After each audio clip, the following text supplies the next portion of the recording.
Semoga yang subscribe diberikan rezeki melimpah dari jalan tak terduga. Dan yang like komen, dimudahkan jalannya menuju surga di hari akhir nanti. Sesungguhnya Fir'aun telah berbuat sewenang-wenang di muka bumi dan menjadikan penduduknya berpecah belah. Dia bertindak semena-mena, lalim, melampaui batas, lebih mementingkan kehidupan dunia dan berpaling dari ketaatan Rob yang Maha Tinggi. Fir'aun memecah menjadi banyak sekali golongan dan kelompok dan menindas sebagian di antara mereka. Fir'aun menindas Bani Israel yang berasal dari keturunan Nabi Yakub. Saat itu, mereka adalah penduduk bumi terbaik. Mereka berada di bawah kuasa Raja Tiran yang zalim, yang memperbudak dan mempekerjakan mereka untuk pekerjaan-pekerjaan hina. Ada banyak faktor yang melatar belakangi perbuatan raja tersebut. Selain karena kebencian, ada juga faktor ramalan yang beredar pada saat itu. Bani Israel mengalami siksaan dan penyiksaan yang tak terkira. Nabi Musa diutus oleh Allah Subhanahu wa Ta'ala untuk membebaskan Bani Israel dan telah berulang kali memperingatkan Fir'aun agar membebaskan kaumnya. Namun Fir'aun tetap bersikeras dan menolak. Suatu hari Allah Subhanahu wa Ta'ala memerintahkan Nabi Musa untuk kembali kepada Fir'aun dan menunjukkan mukjizat. Di sana Nabi Musa menunjukkan beberapa mukjizat, termasuk mengubah tongkatnya menjadi ular raksasa dan di tangannya mengeluarkan cahaya. Namun Fir'aun tetap ingkar, dan dari situlah awal mula kehancuran Fir'aun dan pengikutnya. Tentang bagaimana detail kisah lengkapnya serta kelanjutan nasib Fir'aun, dari mana awal mula keangkuhan Fir'aun sampai mengakui dirinya sebagai Tuhan, serta dari mana sumber kekayaan Fir'aun yang sampai penasihatnya saja Qorun bisa membangun istana megah, akan dibahas lengkap di sini. Namun sebelum saya melanjutkan kisahnya, dimohon kepada pemirsa untuk menonton video ini sampai selesai, supaya tidak ada kesalahpahaman dalam memahami isi cerita, serta mohon bantu channel ini semakin berkembang dengan cara subscribe dan berikan like serta komen positifnya. Semoga bantuan pemirsa sekalian menjadi amal jariah dan bernilai pahala di sisinya. Bismillahirrahmanirrahim. Fir'aun menguasai seluruh negeri. Seiring dengan makmurnya negeri Mesir, kekuasaan Fir'aun semakin hari semakin bertambah. Fir'aun berkuasa tanpa ada yang berani menentang, dan dia membuat keputusan sesuka hatinya. Bahkan dengan kesombongannya, dia sampai berani mengaku sebagai Tuhan. Gelar Fir'aun Raja Mesir kuno punya pengaruh besar yang diyakini sebagai seorang yang bertanggung jawab untuk melindungi dunia pada saat itu. Fir'aun bukanlah nama seseorang, melainkan sebutan dalam Al-Quran yang merujuk pada seorang Raja Mesir yang sombong, suka menindas, dan sering melampaui batas, yang hidup ketika Nabi Musa alaihi salam bayi sampai dirinya dibinasakan oleh Allah di Laut Merah.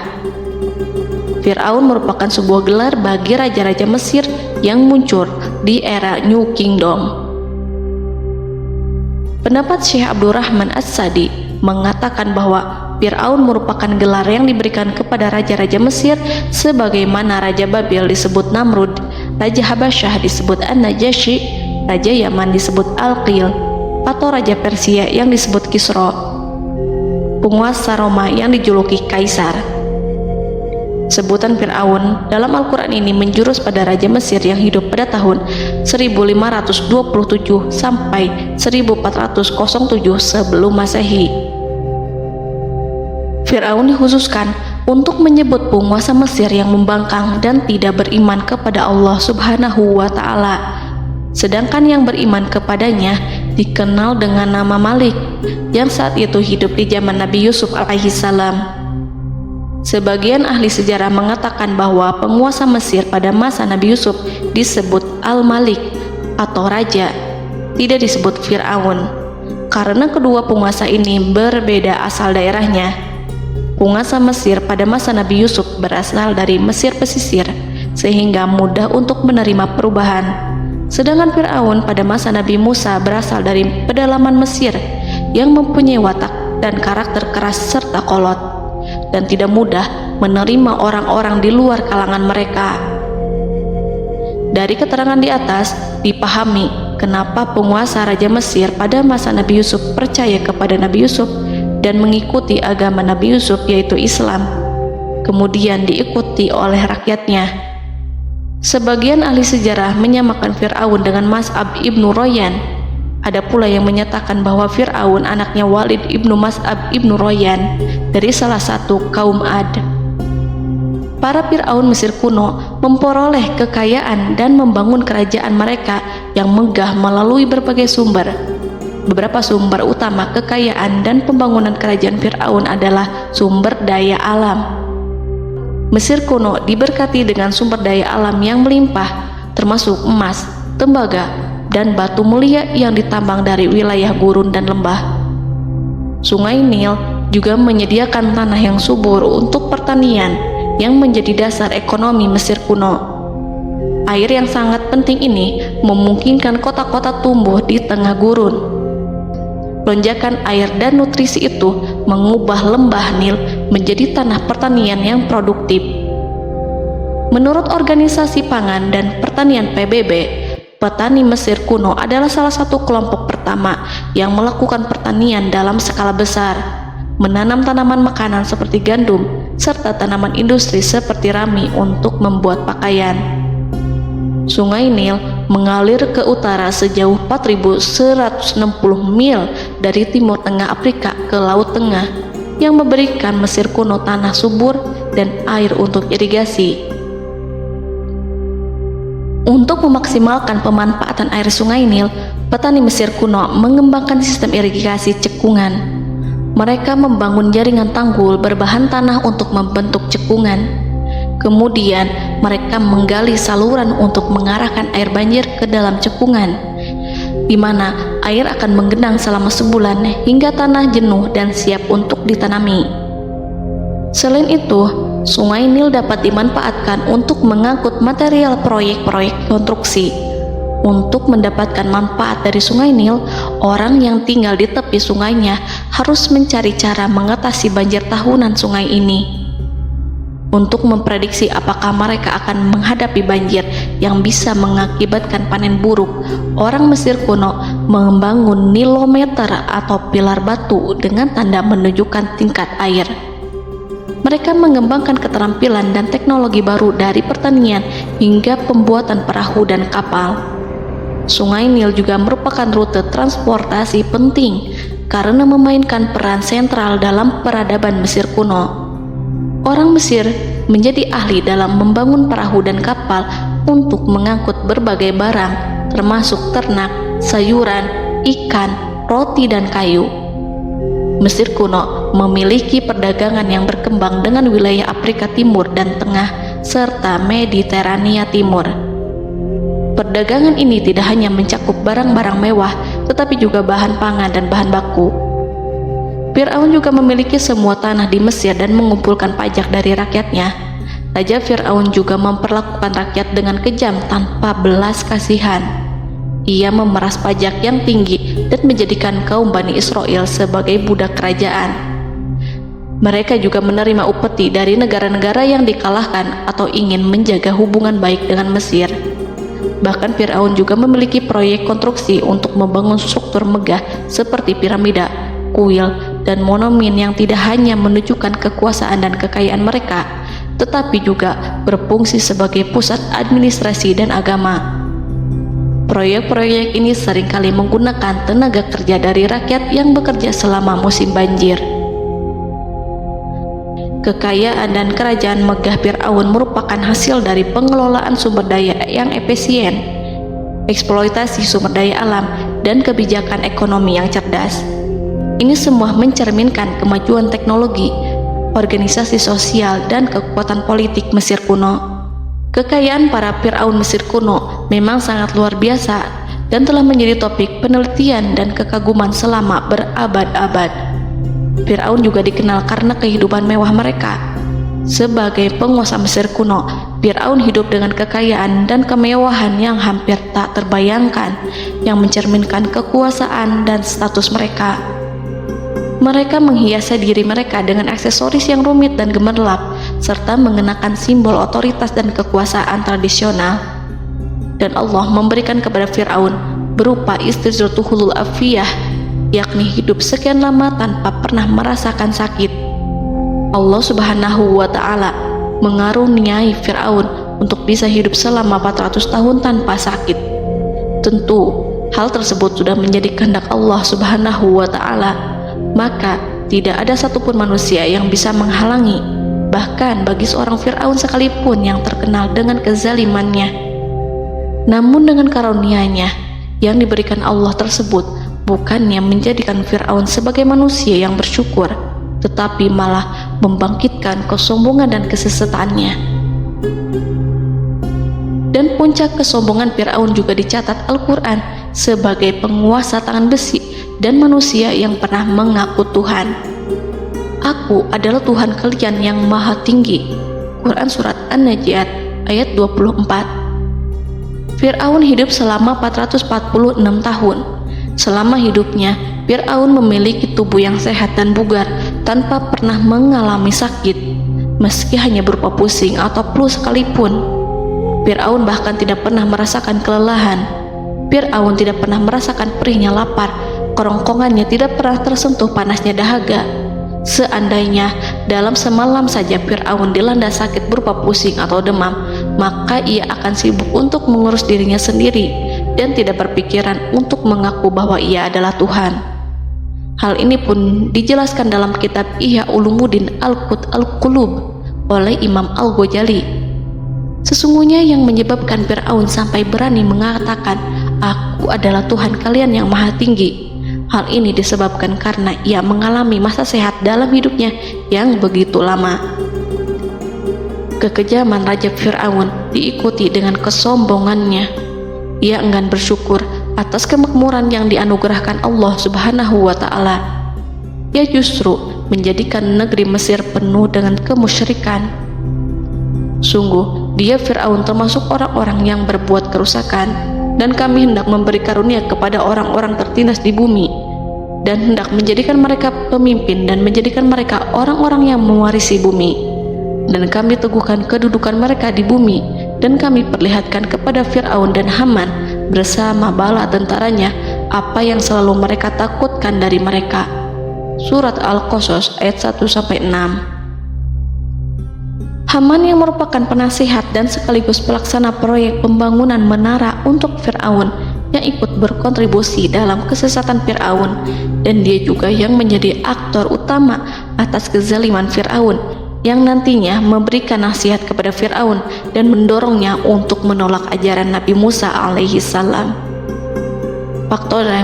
Faktor yang mendorong Fir'aun melakukan tindakan keji ini adalah Bani Israel yang mempelajari suatu hal yang mereka riwayatkan dari Ibrahim, bahwa suatu saat nanti akan lahir seorang anak Bani Israel yang akan menghancurkan kekuasaan Raja Mesir. Berita gembira ini terjadi saat insiden antara Sarah, istri Nabi Ibrahim alaihissalam, dengan Raja Mesir yang saat itu berniat jahat terhadap Sarah. Namun Allah menjaganya. Berita gembira ini santer terdengar di antara Bani Israel. Kaum Kipti juga membicarakan berita ini, hingga sampailah juga ke telinga Fir'aun. Sebagian amir dan orang-orang dekat Fir'aun menyampaikan hal itu kepadanya saat tengah berbincang pada malam hari.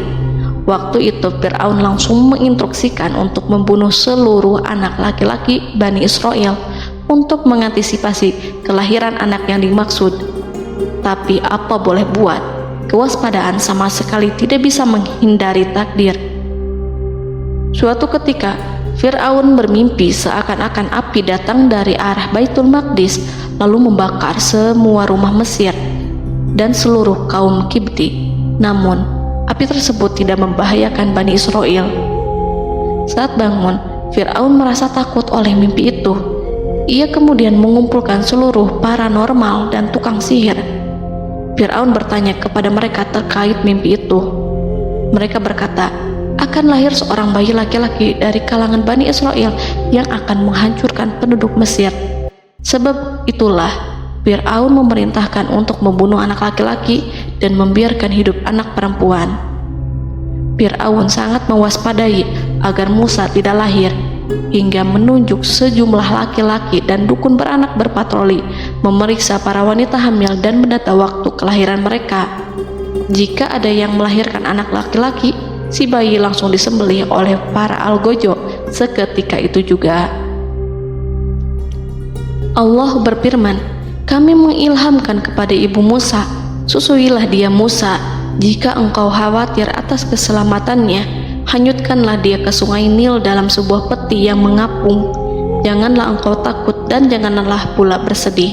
Sesungguhnya kami pastikan mengembalikan kepadamu dan menjadikan sebagai salah seorang rasul." Surat Al-Qasas ayat 7. Pada saat itu, ibu Musa yang bernama Ayah Rika, ada juga yang menyebut Ayah Zakat, merasakan kesedihan yang amat dalam dan sudah mengantisipasi sejak pertama kali mengandung Musa. Kehamilannya ini memang tidak terlihat. Harun lahir pada tahun ketika hukuman mati bagi lelaki tidak berlaku, sementara Musa lahir pada tahun di mana bayi laki-laki harus dibunuh. Saat melahirkan, ibunya mendapat ilham agar Musa kecil diletakkan di dalam peti yang diikat dengan tali. Rumahnya tepat di hulu sungai Nil. Ia menyusui Musa, kemudian ketika khawatir pada seseorang, ia meletakkan Musa di peti itu, lalu dilepaskannya ke lautan, sementara talinya tetap dipegang. Setelah semua orang pergi, ia tarik kembali peti itu. Namun suatu hari, ibu Musa melepaskan peti itu, tetapi dia lupa tidak mengikatnya dengan tali, sehingga peti berisi Musa kecil itu hanyut bersama aliran sungai Nil hingga melintas tepat di depan istana Fir'aun. Selir-selir Fir'aun itu memungut peti dalam kondisi tertutup rapat. Mereka tidak berani membukanya. Peti itu kemudian diletakkan di depan istri Fir'aun, Asiyah binti Muzahim. Ada pendapat yang mengatakan bahwa Asiyah berasal dari Bani Israel dari keturunan Musa. Saat membuka penutup peti dan menyingkap tirai penutupnya, Asiyah melihat wajah Musa kecil memancarkan sinar-sinar nubuah kemuliaan. Begitu melihatnya, Asiyah langsung jatuh hati dan sangat mencintainya. Saat Fir'aun tiba, ia berseru, "Apa ini?" Kemudian ia memerintahkan untuk menyembelihnya, tetapi sang istri meminta agar bayi tersebut diberikan kepadanya. Sang istri berkata, "Dia adalah penyejuk mata hati bagiku dan bagimu." Fir'aun menimpali, "Iya, bagimu, tapi bagiku tidak. Aku tidak memerlukan bayi itu." Petaka memang selaras dengan tutur kata. Kata-kata istri Fir'aun, mudah-mudahan dia bermanfaat kepada kita. Allah memberikan manfaat yang ia harapkan. Di dunia, Allah memberikan hidayah padanya melalui sosok Musa, dan di akhirat, Allah menempatkan dia di surganya karena Musa. Atau kita ambil dia menjadi anak. Keduanya pun mengadopsi Musa karena mereka berdua tidak punya anak. Perkataan Asiyah ini diabadikan dalam Al-Quran surat Al-Qasas ayat 9. Dan berkatalah istri Fir'aun, "Ia adalah penyejuk mata hati bagiku dan bagimu. Janganlah kamu membunuhnya. Mudah-mudahan ia bermanfaat kepada kita, atau kita ambil ia menjadi anak, sedangkan mereka tidak menyadari."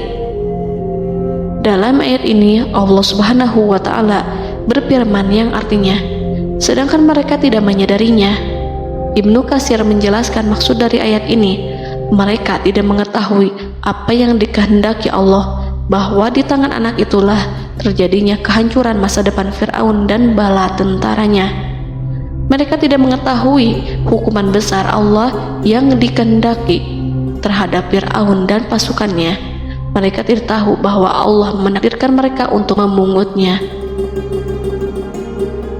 Saat Musa tinggal di kediaman Fir'aun, pihak keluarga ingin menyusuinya.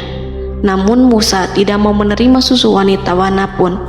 Ia juga tidak mau makan, hingga mereka dibuat bingung karenanya.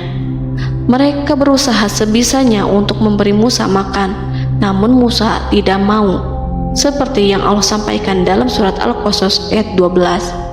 dan kami cegah dia Musa menyusu kepada perempuan-perempuan yang menyusuinya sebelum itu. Mereka kemudian mengirim Musa bersama para dukun beranak dan sejumlah wanita ke pasar. Mungkin Musa mau menyusu pada seorang wanita di sana. Saat semua orang berdiri di hadapan Musa, saudari Musa melihatnya. Ia tak memperlihatkan sikap seakan-akan mengenal bayi yang sebenarnya adalah adiknya. Mereka kemudian pergi bersama saudari Musa itu ke kediaman Musa. Musa kecil kemudian digendong ibunya untuk menyusui bayi itu. Bayi yang tidak lain adalah anaknya sendiri, langsung menyusu dengan lahap. Melihat hal itu, mereka merasa sangat puas dan gembira. Mereka pun melaporkan peristiwa yang sangat menggembirakan itu kepada Asia. Asia meminta agar perempuan yang tidak lain adalah ibunya Musa itu untuk menetap bersamanya dan memohon kebaikan serta kesediaannya. Namun perempuan itu menolaknya seraya berkata, "Sesungguhnya aku mempunyai suami dan anak-anak yang tidak bisa aku tinggalkan. Akan tetapi aku siap melakukan jika bayi itu dibawa kepadaku ke rumahku." Akhirnya Asia mengutus ajudan kerajaan untuk menyerahkan bayi itu kepada ibunya Musa untuk disusui secara rutin. Asia kemudian memberikan berbagai macam fasilitas kepada ibu Musa berupa biaya nafkah sehari-hari, pakaian-pakaian bagus, dan beberapa hadiah istimewa yang lainnya sebagai kompensasi upah menyusui bayi itu. Akhirnya Musa kecil kembali ke pangkuan ibunya dan berada di bawah asuhannya. Allah telah menyatukan kembali bayi yang bernama Musa itu dengan ibunya sendiri. Fir'aun tidak akan menyangka jika Allah telah mempersiapkan sesuatu yang besar lewat kehadiran Musa kecil di kerajaannya. Sang Raja bengis lagi terpedaya oleh banyaknya pasukan yang dimiliki, kekuasaan, dan luasnya kerajaan yang maha agung yang tak terkalahkan, dan takdirnya tak bisa ditentang.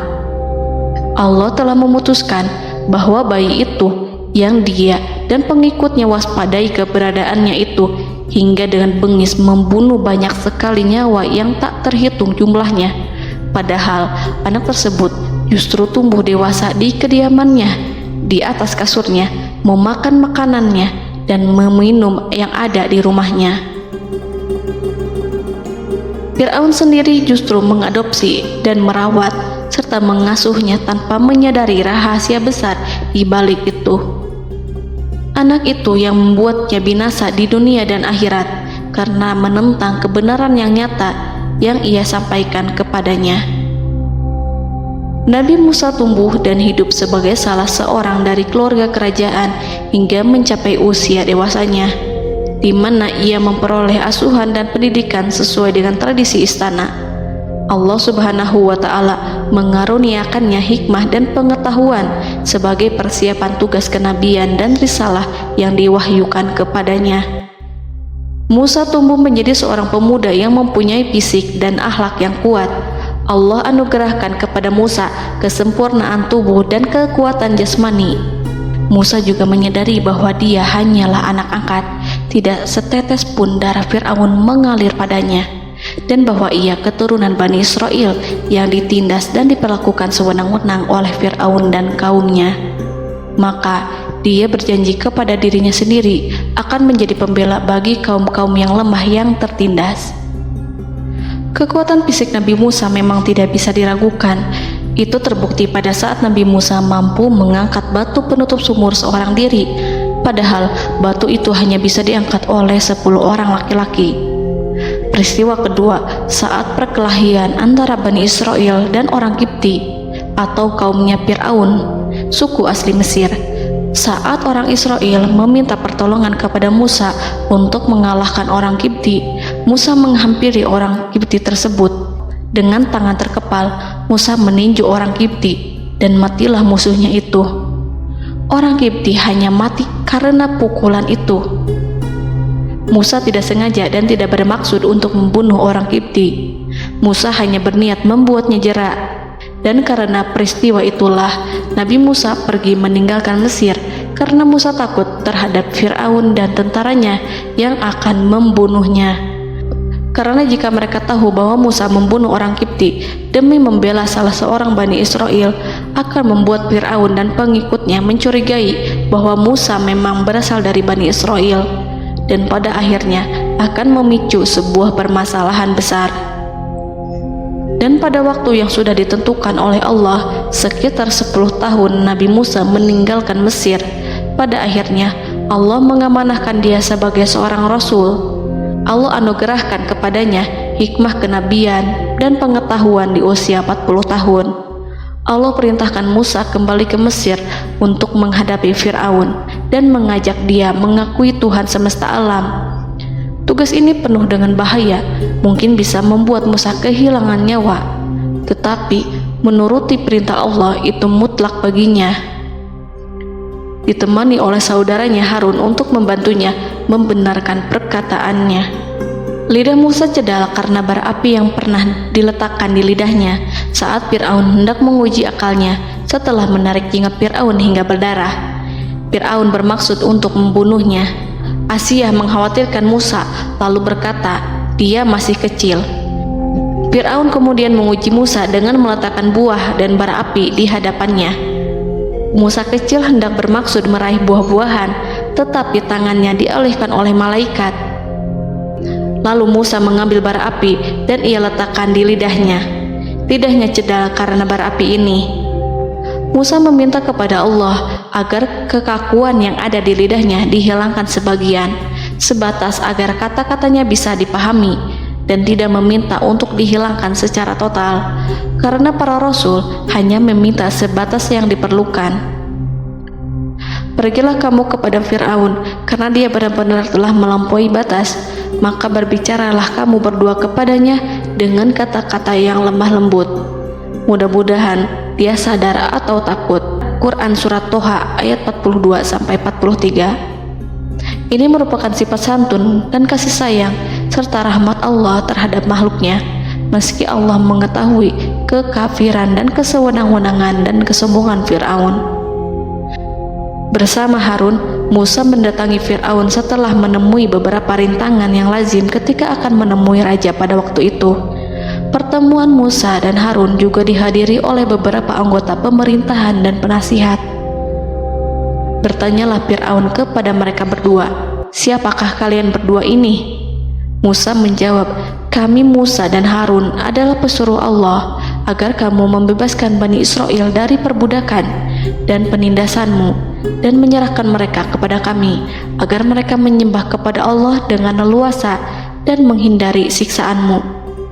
Fir'aun segera mengenal Musa dan berkata kepadanya, bukankah engkau Musa yang sudah kami asuh sejak bayimu dan kami asuh dalam istana sampai usia remajamu dan mendapat pendidikan serta pengajaran yang menjadikan engkau pandai? Dan bukankah engkau yang melakukan pembunuhan terhadap diri daripada seorang dari golongan kami? Sudahkah engkau lupa terhadap itu semua dan tak ingat akan jasa kami kepadamu? Musa menjawab, bahwasannya engkau telah mengurus aku sejak kecil. Itu bukanlah jasa yang dapat kamu banggakan, karena jatuhnya aku pada tanganmu akibat dari kekejaman dan kezalimanmu tatkala engkau memerintah agar orang-orangmu menyembelih setiap bayi laki-laki yang lahir, sehingga ibuku membiarkanku mengapung di sungai Nil dan aku dipungut oleh istrimu, sehingga selamatlah aku dari pengejaranmu dan penyembelihanmu. Dan kebaikan yang engkau sebutkan itu sebanding dengan perlakuanmu terhadap sebuah suku bangsa besar, yaitu Bani Israel secara keseluruhan, karena engkau telah menindas dan menjadikan mereka budak-budak untuk melayanimu. Dan mengenai pembunuhan itu merupakan kehilafanku, lalu aku lari darimu karena aku takut kepadamu. Namun peristiwa itu merupakan rahmat dan hikmah yang terselubung bagiku, sebab dalam perantauanku setelah aku melarikan diri dari negerimu ini, Allah Subhanahu wa Ta'ala mengaruniakanku dengan hikmah ilmu dan mengutus aku sebagai Rasul. Maka dalam rangka tugasku sebagai Rasul, datanglah aku kepadamu atas perintah Allah untuk mengajak engkau dan kaummu untuk menyembah Allah dan meninggalkan kezaliman serta penindasanmu terhadap Bani Israel. yang engkau pekerjakan dan perbudak mereka untuk melakukan pekerjaan dan melayanimu. Fir'aun bertanya, siapakah Tuhan yang engkau sebut-sebut itu, hai Musa? Adakah Tuhan di atas bumi ini selain aku yang patut disembah dan dipuja? Musa menjawab, ya, yaitu Tuhanmu dan Tuhan nenek moyangmu, serta Tuhan alam semesta. Fir'aun bertanya, siapakah Tuhan alam semesta itu? Musa menjawab, ialah Tuhan langit dan bumi, dan segala yang ada di langit dan di bumi. Berkatalah Fir'aun kepada para penasehatnya dan para pembesarnya, sesungguhnya Rasul yang diutus kepada kamu ini adalah seorang yang gila. Kemudian ia balik bertanya kepada Harun dan Musa, siapakah Tuhan kamu berdua?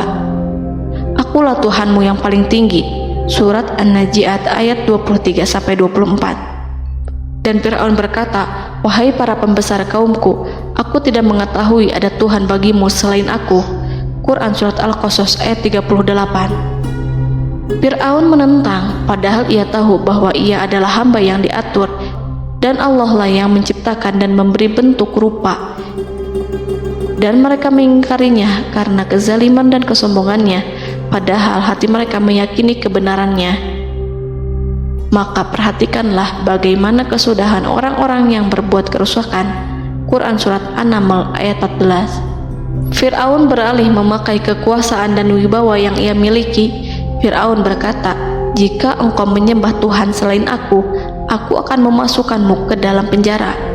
Musa berkata, apakah engkau akan melakukan itu sekalipun aku tunjukkan kepadamu suatu bukti yang nyata?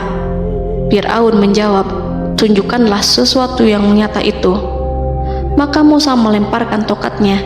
Tiba-tiba tongkat itu menjadi ular besar, dan Musa mengeluarkan tangan dari dalam bajunya. Tiba-tiba tangan itu menjadi putih bercahaya. Saking ketakutannya hingga membuat Fir'aun terkena diare dan sehari lebih dari 40 kali buang air. Namun Fir'aun sebagai raja yang mengaku Tuhan tentu tidak akan begitu saja menyerah kepada Musa, walaupun telah diperlihatkan 2 mukjizat. Bahkan Fir'aun berkata kepada kaumnya yang dikhawatirkan terpengaruh oleh mukjizat Musa, bahwa apa yang dilakukan Musa merupakan sihir, dan Musa Harun adalah ahli sihir yang datang dengan maksud menguasai Mesir. Salah satu penasehatnya, yaitu Haman, mengusulkan agar mengumpulkan semua ahli sihir dari berbagai penjuru kerajaan untuk bertanding mematahkan sihir Musa, yang tanpa pikir panjang Fir'aun setujui. Fir'aun pun berkata kepada Musa, apa yang kau bawa ini adalah sihir. Kami akan melawanmu dengan sihir yang sama. Fir'aun pun kemudian meminta Musa untuk bertemu pada waktu dan tempat yang disepakati, dan langsung disetujui Nabi Musa tanpa ragu sedikit pun. Inilah salah satu tujuan terbesar Musa untuk memperlihatkan ayat-ayat hujah dan bukti-bukti nyata Allah di hadapan halayak ramai. Dengan berbekal pertolongan Allah, Musa yakin akan menang melawan para ahli sihir itu. Maka pada waktu yang sudah ditetapkan, yakni pada permulaan hari, saat cahaya matahari mulai terik menyengat, sehingga kebenaran akan terlihat lebih jelas dan nyata, orang-orang berbondong-bondong menuju tempat yang sudah ditentukan untuk melihat pertandingan sihir yang sudah dihadiri ribuan tukang sihir.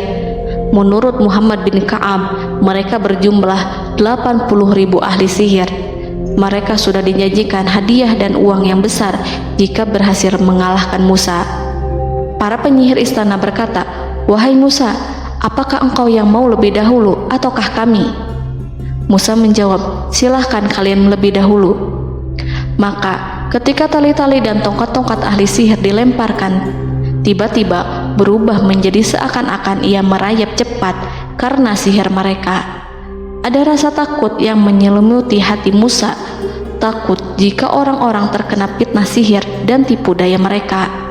Namun Allah langsung menguatkan Musa dan berkata yang diabadikan dalam Quran Surat Toha ayat 65-69, janganlah engkau takut, sungguh engkaulah yang unggul, dan lemparkanlah apa yang ada di tangan kananmu, niscaya ia akan membuat.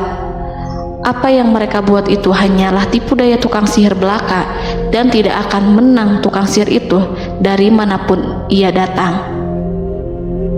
Saat Musa melemparkan tongkat, tongkat itu berubah menjadi ular besar yang memiliki kaki, berleher besar, dan bentuk yang menakutkan, hingga semua orang lari dan menjauh. Ular itu kemudian menelan tali-tali para tukang sihir dengan satu persatu dengan gerakan super cepat.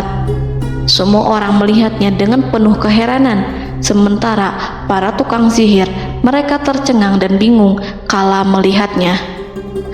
Mereka melihat sesuatu yang sama sekali tidak pernah terlintas di benaknya dan juga berada di luar bidang yang mereka kuasai.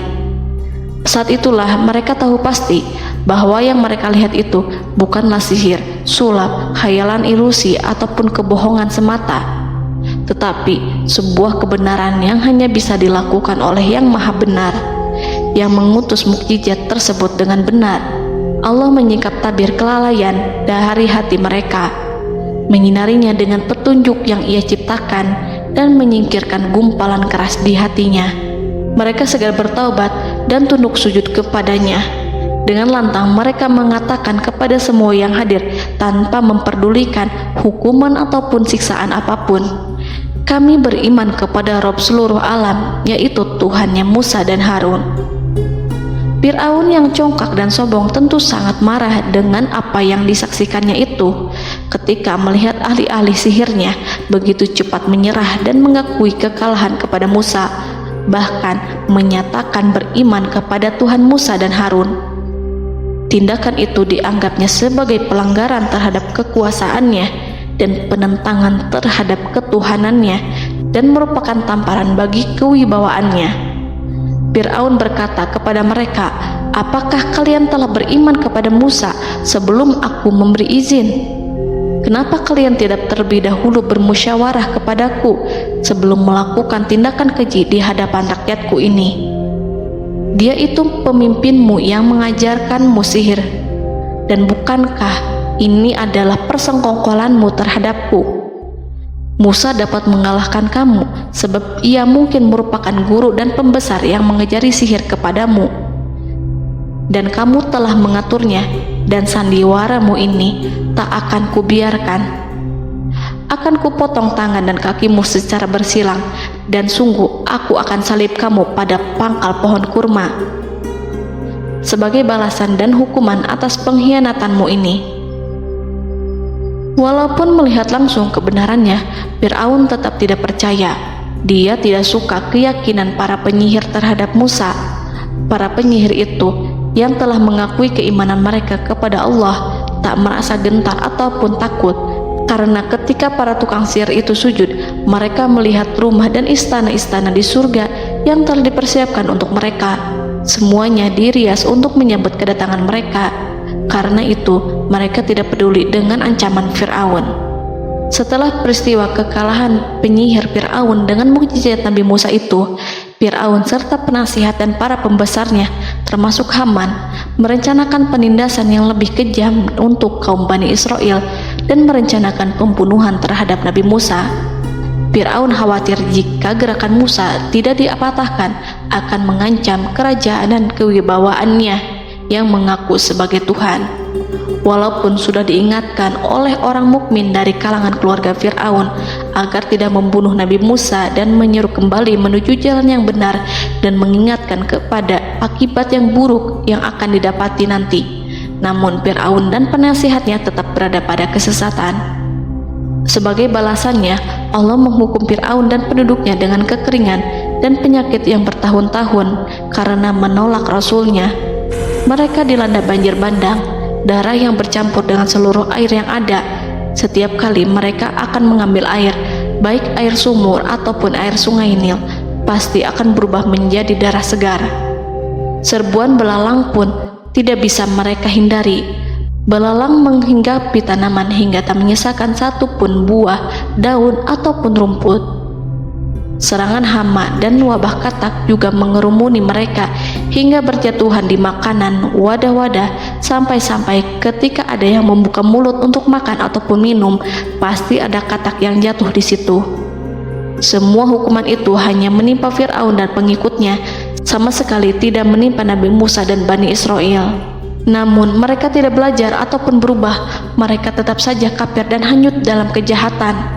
Setiap kali Allah timpakan hukuman kepada Fir'aun dan pengikutnya, mereka bersumpah dan berjanji kepada Musa untuk beriman. Namun ketika hukuman itu dihilangkan, mereka ingkar janji, berpaling dan kembali kepada keburukan seperti sedia kala. Dari semua penderitaan ini, Allah perintahkan Musa membawa pengikutnya keluar dari Mesir, memulai perjalanan berbahaya antara hidup dan mati. Setelah mengetahui keberangkatan Nabi Musa dan Bani Israel, Fir'aun bersama tentaranya bergerak untuk membantai mereka. Dengan pasukan besar yang berjumlah lebih dari 1.600.000 personil, ditambah 100.000 ekor kuda berwarna hitam legam, Fir'aun berhasil mengejar rombongan Nabi Musa yang saat itu berjumlah 600.000 prajurit di pantai Laut Merah saat matahari terbit. Pasukan Fir'aun mengepung mereka dari semua arah. Di belakang mereka ada tentara Fir'aun yang kejam, sementara di hadapan mereka Laut Merah yang membentang luas.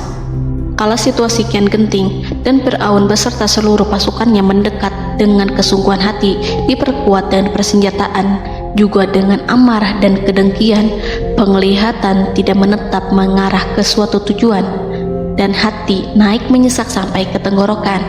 Saat itulah Yang Maha Penyantun lagi kuasa, Rob Arsy yang mulia, mewahyukan kepada Musa, "Pukullah laut itu dengan tongkatmu." Maka tatkala Musa memukulkan tongkatnya ke lautan, laut itu pun terbelah.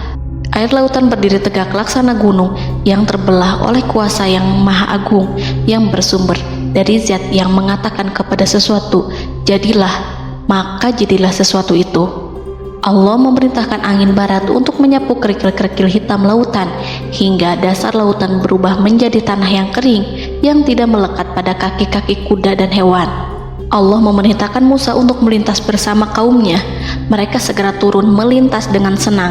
Mereka menyaksikan sebuah hal yang membuat mata tercengang dan memberikan petunjuk pada hati orang-orang yang mukmin. Setelah Musa bersama kaumnya melintas secara keseluruhan dan keluar dari lautan, saat itulah pasukan garis depan Fir'aun baru masuk. Saat itu Musa bermaksud memukulkan tongkat ke lautan agar kondisi laut kembali seperti sedia kala, agar Fir'aun dan pasukannya tidak bisa mengejar. Tapi Allah yang Maha Kuasa dan pemilik keluhuran memerintahkan agar lautan tetap dibiarkan seperti itu, seperti yang Ia firmankan. Saat Musa membiarkan lautan dalam kondisi terbelah dan Fir'aun tiba di tepi pantai, ia melihat sesuatu yang dahsyat. Kondisi ini membuatnya tercengang, dan ia tahu betul bahwa apa yang dilihatnya adalah pekerjaan Rob Arsy yang mulia, seperti halnya mukjizat lain yang pernah ia lihat sebelumnya. Fir'aun berhenti dan tidak maju. Ia menyesal karena mengejar Bani Israel dalam situasi seperti ini. Di saat penyesalan tiada lagi membawa guna, namun Fir'aun memperlihatkan sikap tangguh dan kuat di hadapan para pasukannya dan memperlakukan mereka layaknya musuh. Jiwa kafir dan watak Fir'aun mendorong dirinya mengatakan kepada kaum yang ia perdaya hingga patuh dan mengikuti kebatilannya, "Lihatlah bagaimana lautan ini terbelah agar aku bisa mengejar budak-budakku yang melarikan diri dari kekuasaanku, menyimpang dari ketaatanku dan meninggalkan negeriku." Fir'aun bersembunyi di barisan belakang dengan harapan ia bisa selamat, tapi mustahil ia bisa selamat. Fir'aun terlihat maju mundur. Dan pada kesempatan itu, Jibril menampakkan diri dalam wujud seorang penunggang kuda perawan, lalu melintas di hadapan kuda jantan yang ditunggangi oleh Fir'aun. Kuda yang ditunggangi Fir'aun meringik menghampiri kuda yang ditunggangi Jibril. Fir'aun kemudian masuk ke dalam lautan hingga mendahului kuda dengan tangkas dan cepat. Fir'aun tidak menghindari mara bahaya dari dirinya ataupun mendatangkan manfaat.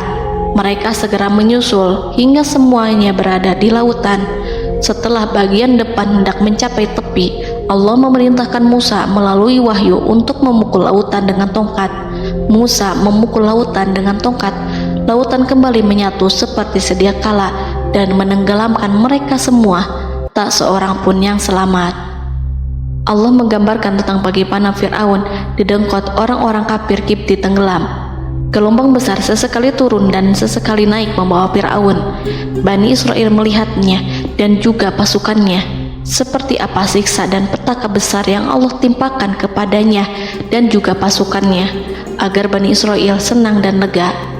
Saat Fir'aun menyaksikan kematian dan mulai sakarat, ia kembali kepada jalan kebenaran dan bertaubat, serta beriman pada saat keimanan tiada lagi membawa guna.